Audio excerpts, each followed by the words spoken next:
Are you a woman in the corporate world striving to break barriers, challenge unconscious bias, and lead the way for women in leadership roles globally? If so, this is the podcast for you. Introducing Leading Ladies Who Lunch. The lunch hour is usually the time when colleagues get together for real, honest conversations about work, life, and everything in between. In each episode of Leading Ladies Who Lunch, we'll delve into insightful discussions and share actionable strategies to help you navigate corporate life. Co-hosted by me, Cece George, a leadership development architect and inspirational speaker. I'm thrilled to share my experience and expertise on leadership, mentorship, and organizational intelligence to help you own your career. And me, Rachel Lowndes, CEO and founder, imposter syndrome expert, and mindset coach at Rachel Lowndes Coaching and Consulting.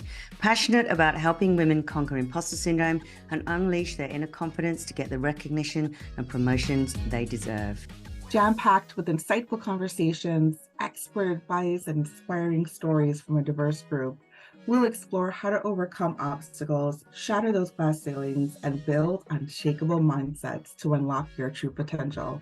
So whether you're sipping a coffee or enjoying a meal at your desk, tune in for a no-host bar lunchtime chat.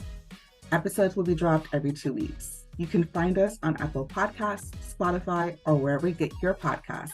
And don't forget to hit that subscribe button. Leading Ladies Who Lunch, empowering women, one conversation at a time. Hello, and welcome back to the Leading Ladies Who Lunch podcast. Today, we're joined by Careena Melia. Careena is a voice specialist who has coached over 2,500 senior leaders in effective communication from Fortune 100 companies. She has also taught voice and speech to graduate and undergraduate students at colleges and universities throughout the U.S. and has worked with Broadway performers on vocal production. She holds an MFA from the American Repertory Theater at Harvard University, is certified in the Fitzmaurice Voice Methodology, completed graduate coursework in speech-language pathology at Mass General Hospital in Boston, and she recently received a Master's of Science in Organizational Psychology from the University of Hartford. Careena, welcome. We are so thrilled to have you on the podcast with us today. Thank you. Thanks for having me. Yeah, Careena, I mean, that is quite an impressive list there of qualifications, as Cece pointed out. So yeah, we're super honored to have you here. I'm really excited about this chat today. Me too. I love speaking about speaking. So. Yeah. And that's why I love this topic with her so much, because first of all, when you see Careena in person and she's delivering, public speaking and presentation tips and workshops and coaching to people, just watching her in the room is magic. I mean, all of our entire team knows that this is magic. So we really are joined by an expert in the field. So I'm super excited for today's chat. And for all of our listeners, just wanted to give you a little bit of context about how Careena landed here today. Well, Careena and I, we work together at Macy's Inc., and she is our master facilitator extraordinaire, which is a lot better than the job title she probably has. I like to think. It has just been about almost 3 years since we started working together. And as a team, we deliver an exceptional leadership development experience to our internal Macy's Inc. colleagues. Wouldn't you agree, Careena? Yeah, and it's loads of fun. Yes, we really do have a great working vibe. So to get right into it, as I've mentioned, I've seen you coach people on communication, on presentation, and public speaking. Watching you in action in the room is really amazing. You've got such a great energy about you, and that's the feedback that you consistently get.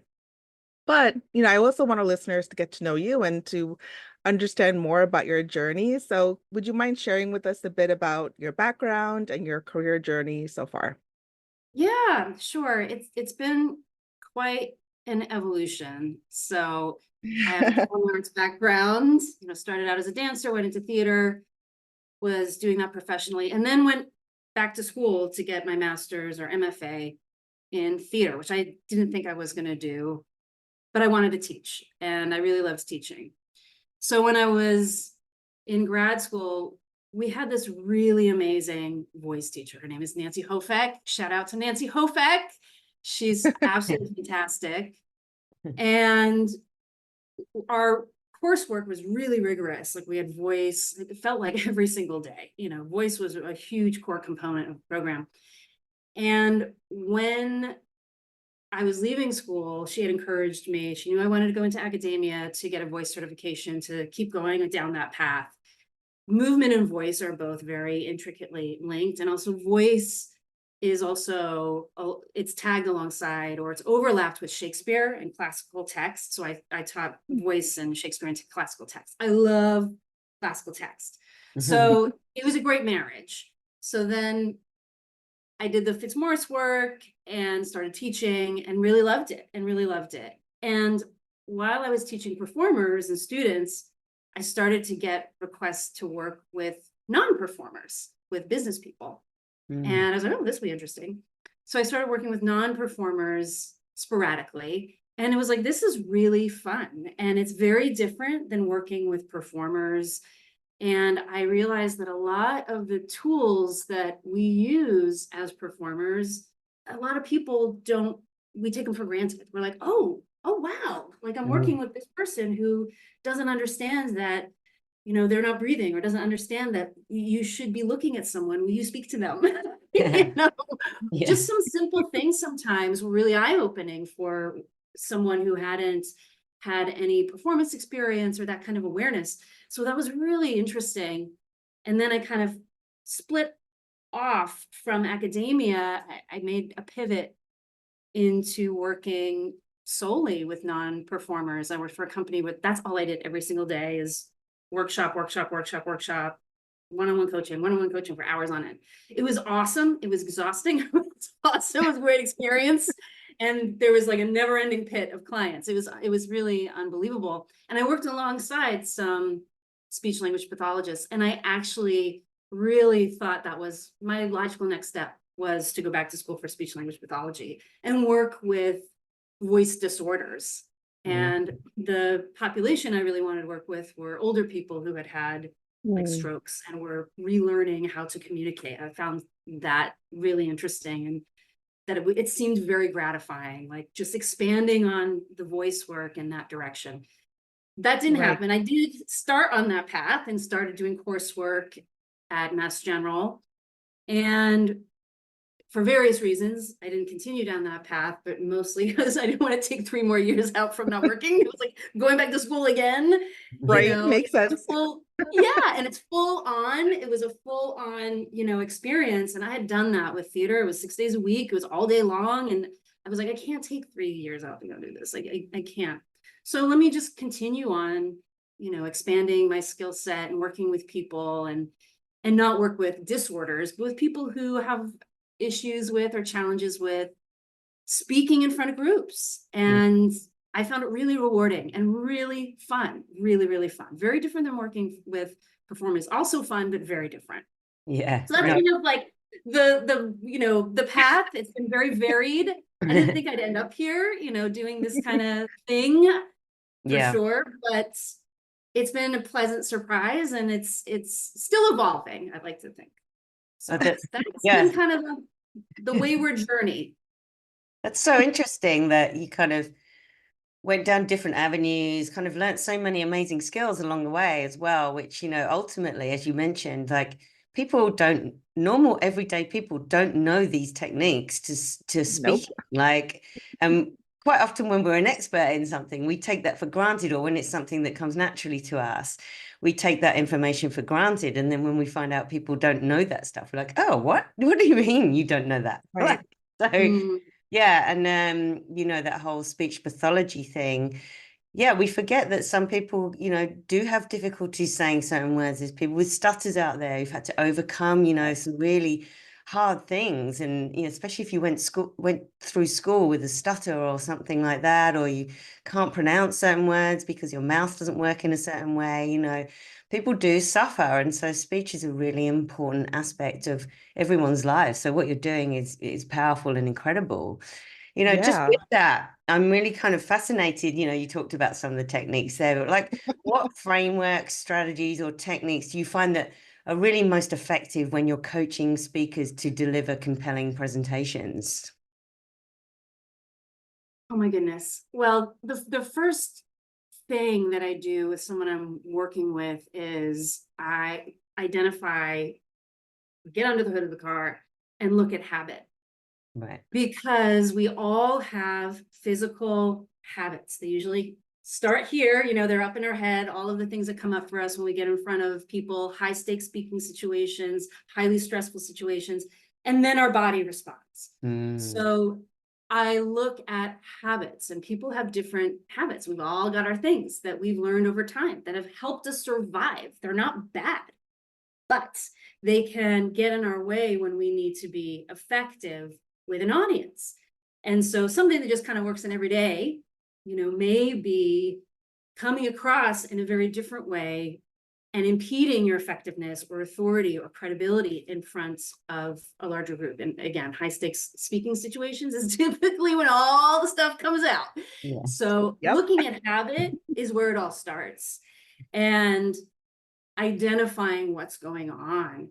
So really it's kind of, I do a sample when someone comes in. I have them come in with something they've worked on, and I get a snapshot, and usually within like a minute to 90 seconds, I'm like, okay, I just gotta see what's going on here, and sometimes it's a little hidden. You have to kind of dig for it a little bit, but that's the starting point, is really looking at habit and starting to free them up from those habits, and then working on breath and opening up their breathing, because that's where also it all gets stuck. So Oh, anything yeah. that's here is going to happen, people get to be here, in your throat when you go to speak. It's all going to be reflected there. Speaking is a very vulnerable act. Yeah. And when Yeah. people open their mouths, there's so much fear. Mm. So it's typically fear-based. Some people are great, and some people come in, they go, I actually am really comfortable speaking, but I've been told that I really need work, I need help, and something else is going on. So it's not always fear-based. But yeah, so really looking at habit is the first and foremost thing that I do when I start with someone. And then you can really personalize and individualize how you work with them and what direction you're going to go in. And sometimes a lot of resistance, and sometimes this very like small thing just opens it all up. Mm-hmm. Yep, I can definitely attest to that. So I know I've shared this before, but last fall I did a keynote speech to over 300 healthcare executives. And in preparation for that, in addition to whatever I was doing on my own, I enlisted my buddy here to, help me along. And she was kind enough to give me some of her time to listen as I gave her or delivered my presentation in front of her. And I will say, you gave me a lot of pointers, and there were things that you were pointing out that I wasn't even aware of. I know you mentioned that I have like a lip smacking kind of filler thing that I was doing, where maybe I was finishing a sentence or starting a sentence, and like a little filler would just come right in and swoop and take center stage. And I had no idea I was doing that.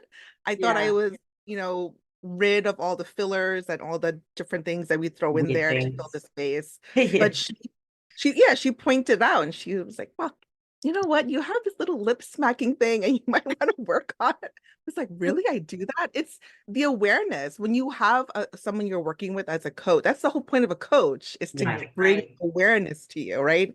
And that awareness did a lot. I was very cognizant of the, little lip smacking thing. And hopefully I haven't repeated it since then, because I'm really, very mindful of all those pointers that you gave me, Careena. And the other thing I will say is the breathing.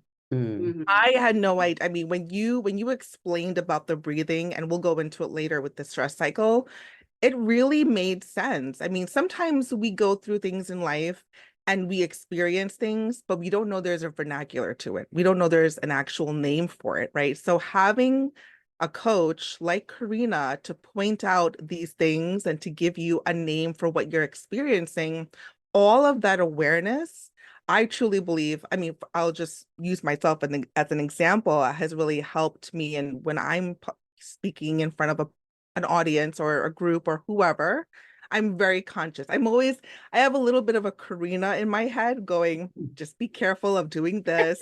Make sure you, take up this. I don't want to skip ahead to things that she's going to talk about. There are so many pointers that you gave me that I have my little Careena voice in my head as I'm doing Toastmasters going, okay, then Careena told me to move 3 steps and stop here to really impact that message. It's Yeah, really sometimes awesome. we don't know what we're doing. Sometimes we know, oh, Mm. this happens for me. And Right. sometimes we really don't. And, Yeah. thinking about that lip smacking thing, that's tension, right? That's jaw Mhm. tension, that's tension in the lips. And that's where some of that stress and nervousness is happening. We all hold tension in different parts of our body, multiple parts of our body. So it's just good to know, oh, when I am in a high stress situation, my mouth kind of wants to press together. And that's Mhm. what makes that kind of thing happen. Mm. And also that's going to impede breathing, because Right. you're not going to have an open kind of loose jaw or nice, heavy, soft jaw. Yeah. Tongues down in its bed, not up against the roof of your mouth. And so there's airflow, right? Because you're impeding airflow if you're pressing your lips together. I also hold tension in my mouth, and I notice it most when I do yoga. Oh. Like, Yeah. I'm a swayer. I you're a tend to sway. swayer. Yeah, I sway. Yeah. Yeah. And that's just energy trying to Mhm. come out somewhere. Yeah, Right. nervous And you energy. want to Yeah. channel it. Right. Mm. Exactly. Instead Mhm. of having it do its own thing and have its own party. And that's where you go, oh, this thing is happening. And here's the other thing I can do. Let me soften my jaw. Let me soften my lips and make sure my tongue is nice and relaxed, that I'm breathing through my mouth so I'm not making a kind of sound. Mm. So yeah, Yeah. sometimes we know and sometimes we do not know. Yeah. Yeah, exactly. Why you need a coach, why you need the awareness. Yeah. And I think so. This is obviously something that a lot of people struggle. Public speaking, I think, is right up there. I think almost not to be morbid or dark, but even in line with death, I think people Oh, yeah. fear public Number one speaking. fear. Yeah. Yeah, it's Number really two one is death. fear. Yeah. Which is crazy to think about it from that angle, but Yeah. it's true. It's such a common fear. And Yeah. talking to friends and different peers, I've got friends who say that they get nervous the night before if they know Yeah. they have a virtual team meeting. It Mm. might be maybe 4 or 5 people, but Mhm. if they know they have to speak or give some type of report out, the nerves start the night before, right? So there's so many different ways that you can experience this fear, right? Getting in your I own know head. Yeah. getting in your own head. Yeah. Yeah. I know I've had my nerves show up before I've had to give a speech or present in front of a group. And it's not just public speaking, again, it's the presenting in front of a team. It's just all those things where you have to speak in front of somebody else. It's really anxiety inducing. So when you think about it from that angle, Careena, how can someone overcome those common challenges that a speaker would face, like the nervousness, or even when you think about if you're giving your speech or you're speaking, how do you maintain that audience engagement? Because I think the nervousness and maintaining audience engagement, while they're two very different things that can happen, I think those are really common challenges for a speaker. Yeah. It all again comes down to breathing. I know it sounds so Mm. simplistic, and it's harder than it sounds. Because if you're breathing fully and in a relaxed space, you can do anything. Mm. Because then you're open, you're present, and you're engaged with your listener, right? We know instinctually, we may not be able to put words to it, like that person seems like they've got a script behind their eyes, or I don't feel Mm. that that person's really present with me, or they Mm. seem a little anxious. Like we just know, we pick up on these cues. And breathing really is where that's the root of everything. It's where it all starts. Because if you're breathing fully, and again, it is awareness and being aware of your things and your habits and your attention, then you're able to release tension, you're able to think clearer, and again, you are present.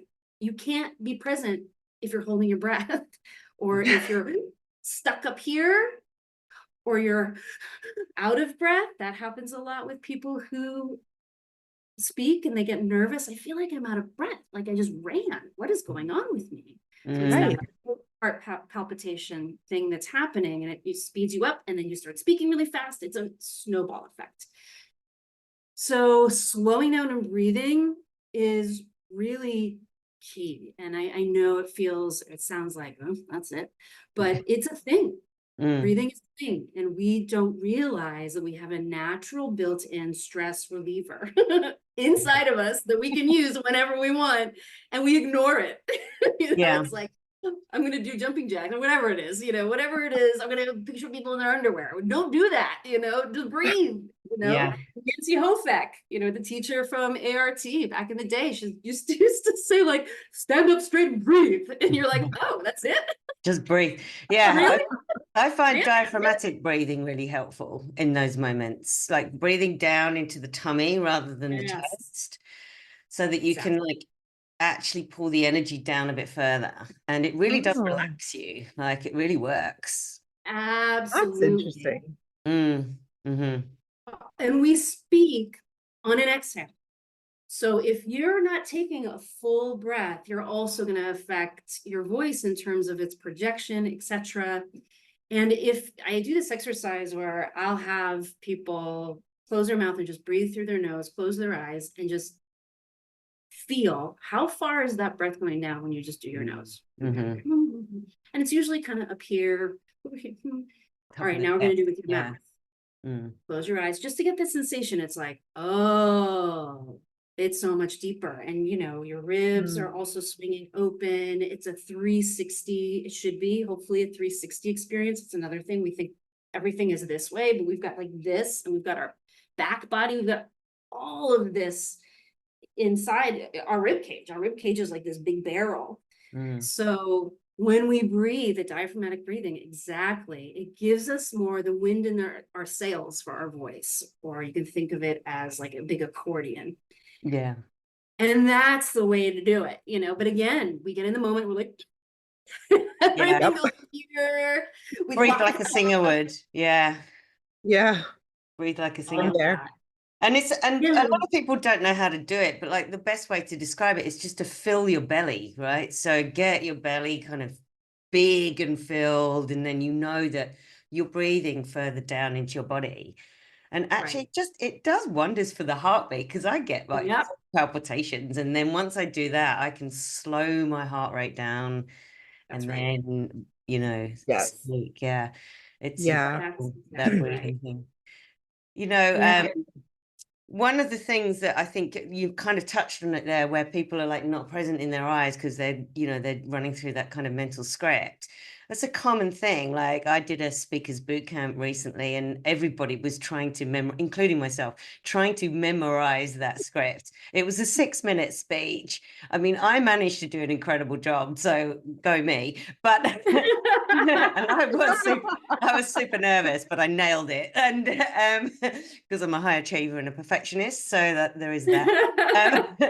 But like, just like, if someone is doing a longer speech or keynote or some kind, and they are nervous about the content, and they've written it word for word, for people who are listening who might have to do stuff like that, or kind of do have that I need to know the script kind of feeling, what are your best pieces, what's your best advice or techniques for people who trying to get past that kind of mental script thing? Because like, if you forget a word, you forget your place, and you don't know where you are, and then you're stuck, and then you get in your head, and then it's like, I've messed it up. Basically, that's what happens, right? So what's a good way for, and I'm doing this for myself, for people to me to actually be able to deliver that content without having to kind of run through that mental script? Yeah, I am not a fan of memorization. Do not memorize, because exactly what you said will happen. You miss a word, you miss a sentence, and you can see it on the page in front of you. And then it's like, oh, oh no. And then you're here instead of here. Mm. And the best thing to do is have bullet points. And you know your content better than your audience. I mean, sometimes we're speaking to more experts or whatever, sure. But they didn't get the script ahead of time. They're not going, okay, so they missed that sentence. Like, that's not happening. Yeah. You're the only one that knows that, right? And there's something that I would use with actors, which is the audience is with you until you give them a reason not to be. And if you are going and freaking out over that one word or sentence, we know the disconnect. We don't know why, but we know it as an audience. Mm. And so I discourage memorization, highly discouraging, because we know the script is behind the eyes. You can just see the glaze. It's not present. And to approach it like a conversation. And that's it, and that's, again, easier said than done. We want to hold on to our thing. We want to hold on, but I'm uber prepared, but I ran this at home a million times, but I'm a perfectionist and I need to get that's how I work. But like white knuckling it is going to sabotage you. Mm. And your content, like trust yourself, it. And if you miss that chunk, whatever. Go back People don't know. It's okay. Yeah, people I mess up all the time, and I think, well, no one knows that I've messed up. Only I know I've messed up. That's right. Like I really had to reframe that thought in my mind that, and I had to do an impromptu wild card comedy speech, and I tried to deliver the 6 minute speech, because I'd been scripting it in my mind, I forgot most of it. So I just kind of rambled my way through, but watching it back, you can see where I'd forgotten the script. And then I just kind of ummed and ahed my way through that bit and then got back on track. But it's and learning that internally, bullet point it feels technique. crappy. Right, exactly. So I discourage memorization. Again, it comes across as scripted, and you're in your head, and you're not present. Yep, totally. I think that is probably number one, I would say, in terms of preparation. There's a lot I think you have to do when you're preparing to deliver a speech or to speak in front of people. But I think one thing that I remember that you had always shared is if you know your content and use the bullet points, that's the way to go. Because if you truly know the content and you have bullet points, you can add on to there however you need to go and whatever you need to do to make up to fill in that space instead of reading through a script. I think when I was putting that keynote together at the beginning, I was so bent on, I had a speech written out among all these PowerPoint slides, but I really knew the subject matter. And so the day of, I had the speech memorized. I really did, to be honest, but I had to wing it in certain places because there was just moments where maybe I had to pivot in terms of, skipping something I was saying based on a vibe I was getting, or when I was scanning the room and taking a look at how people were holding on to my words. So I think the bullet points and the fact that your material is what's going to carry you through the actual day of and delivering. And something else that we haven't touched on yet that I think is really important to highlight, Careena, you talked about the stress cycle.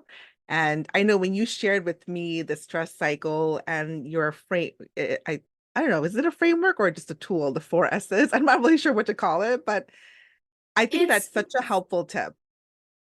Well, what happens is we start out okay. We're like, oh, I'm gonna go speak about blah blah blah, and we're like, okay, when is? I mean, sometimes it's like immediate, like, oh, but it's like, okay, and then we start to overthink it and start to go, oh no, what about this thing? What about this thing? What about this thing?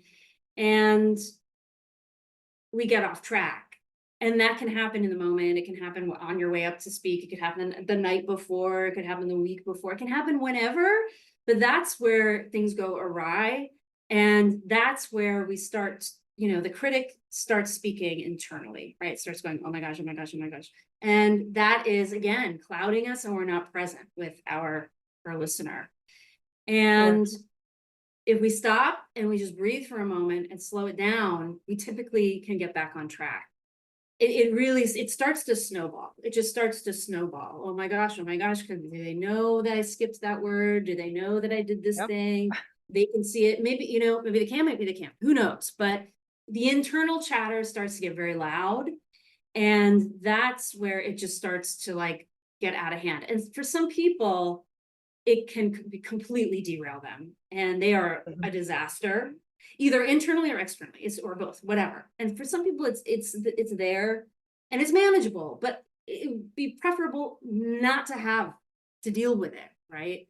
Right. So that's, I think, where, and all of us have experienced it at some points in our lives. I mean, you know, everyone does that has to speak or do something in a public setting at some point, but we get in Sure. our own way. And the chatter gets very loud, and it's that stress spiral. You know, the cortisol, the adrenaline starts flowing, and we don't know what to do with it, you know, and we just allow it to take over. And so how do we ensure that if that starts to kick off, we slow it down, stop for a moment, slow it down, take a moment. Again, a deep breath in through your mouth, not just through your nose, or two. Like, why not? No one's going anywhere, or two. And that typically will get you back on track. And that's essentially what that tool is stopping and breathing for a moment and getting a grip on yourself and refocusing and aligning. And then really The power of focusing the and pause. seeing your listener, Yeah. because you're really, we know when the clouds start to form and we see someone just internally get caught up in themselves. Like we can see it for the most part. And the way it feels is not pleasant. We want to be relaxed and comfortable. So stopping, taking a breath, going, what's going on with me? And then carrying on. And it does wonders. And people don't want to take that time. They're afraid, well, if I stop, people are going to think I forgot what I said. Right. Mm. Or if I stop, I'll forget what I said. That's Sometimes the fear. people need to catch up with the content anyway, don't they? That's So, right. yeah. That's right. Mm. Right. The That's right. pausing. You know, I find that I've noticed now that I'm more aware, I've definitely noticed when I feel like someone is just trying to spit everything out. They just want to, because I feel like they want to run off the stage.